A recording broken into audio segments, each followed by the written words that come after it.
کہ تم اپنے اللہ سے کتنے دور ہو. اللہ سے توبہ کرو. آؤ ہم تمہیں بتلائیں کہ اس غریبی کو، اس فقر اور مفلسی کو کیسے دور کر سکتے ہو.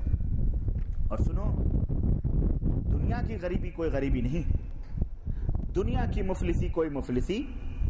اللہ کے حبیب صلی اللہ علیہ وسلم نے صحابہ کرام سے پوچھا کہ اے میرے صحابہ، من المفلس، بتلاؤ غریب کون ہے، مفلس اور قلاش فقیر کون ہے؟ صحابہ نے کہا من لا درہم لہ ولا دینار. اللہ کے نبی، جس کے پاس نہ کوئی دینار ہو نہ کوئی درہم ہو، وہی فقیر ہے، وہی مفلس ہے، وہی غریب ہے. آپ صلی اللہ علیہ وسلم نے فرمایا نہیں میرے صحابہ، وہ فقیر وہ قلاش نہیں ہے، بلکہ مفلس وہ ہے جو کل قیامت کے دن آئے گا نیکیوں کا ڈھیر لے کر.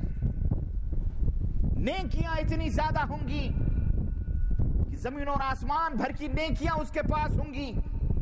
اللہ کے پاس حاضر ہوگا، لیکن میدان محشر میں کوئی نکلنے والا نکلے گا اور کہے گا اے پاک پروردگار، شتمنی ھذا، اس نے مجھے دنیا میں گالی دی تھی، میرا بدلہ دلا دے. اس نے مجھے گالی دی تھی، میرا بدلہ دلا دے. یہ کون، کس کی بات ہے؟ یہ کسی مشرک کی بات نہیں ہے، یہ مومن موحد متبع سنت کی بات ہے.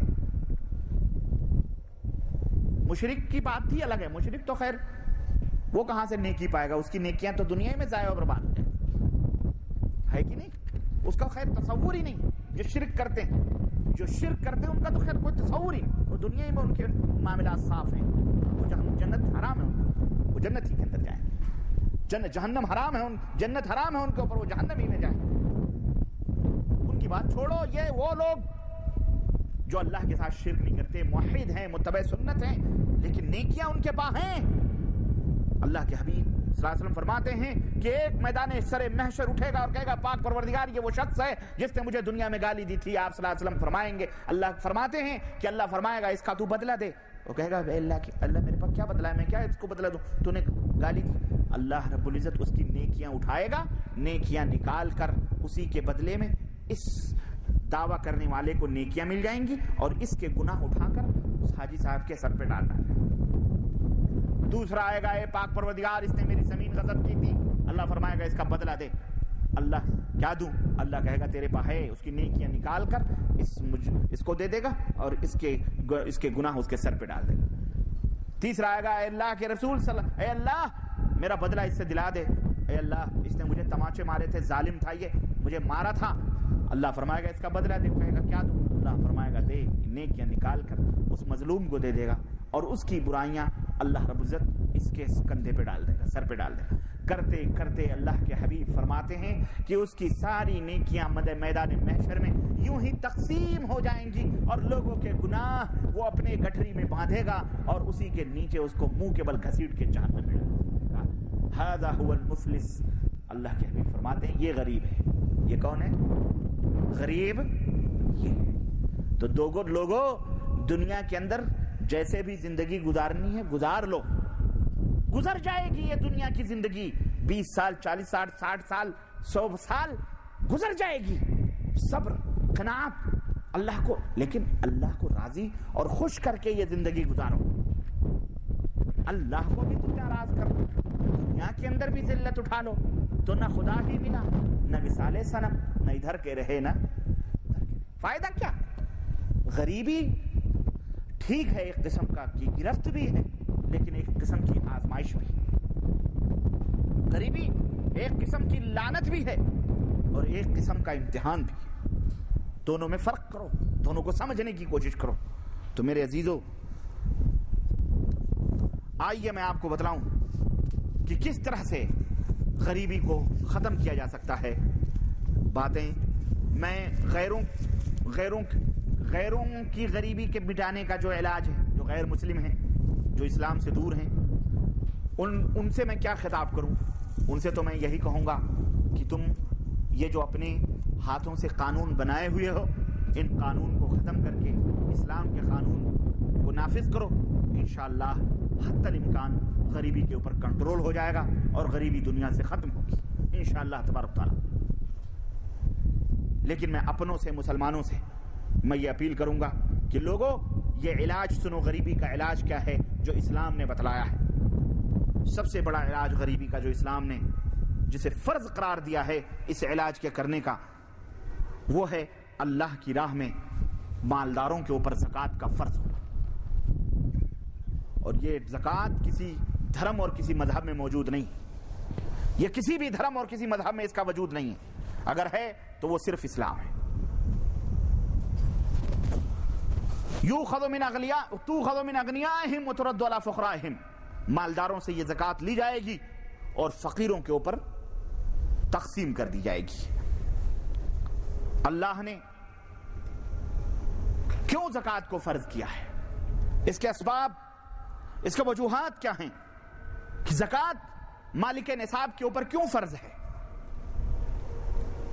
اس کی اور بھی حکمتیں ہو سکتی ہیں، لیکن اس میں 2-3 حکمتیں میں آپ کو بتلاتا چلوں. ایک حکمت تو اس کی یہ ہے کہ یہ زکوٰۃ کے ذریعے جو مال ہے وہ نکالا جائے اور نکال کر کے غریبوں میں تقسیم کر دیا جائے، تاکہ یہ دولت چند ہی لوگوں کے درمیان گھومتی پھرتی نہ رہے. یہ دولت چند مالداروں ہی کے درمیان نہ رہے بلکہ غریبوں میں بھی یہ دولت آ جائے. چنانچہ اللہ تبارک تعالیٰ ارشاد فرماتا ہے کَإِ لَا يَكُونَ دُولَةً بَيْنَ الْأَغْنِيَاءِ مِنْكُمْ، تاکہ یہ مال تمہارے مالداروں ہی کے درمیان گھومتا، یہ دولت گھومتی نہ رہے بلکہ روٹیشن جاری رہے گی، امیروں کے پاس سے غریبوں کے پاس، پھر جلدی سے پھر لوگوں کے ہاتھوں میں، کیونکہ غریب تو اپنی بہت ساری ضرورتیں روک کے رکھتا ہے، مال ملے تو فٹافٹ اس کے ہاتھوں سے پیسے ختم ہو جاتے بیچارے کی، ہے کہ نہیں؟ تو بڑی تیزی کے ساتھ غریب مالوں کو صرف کر دیتا ہے اور پھر وہی گھوم کر کے انہی کے پاس آ جاتا ہے مال.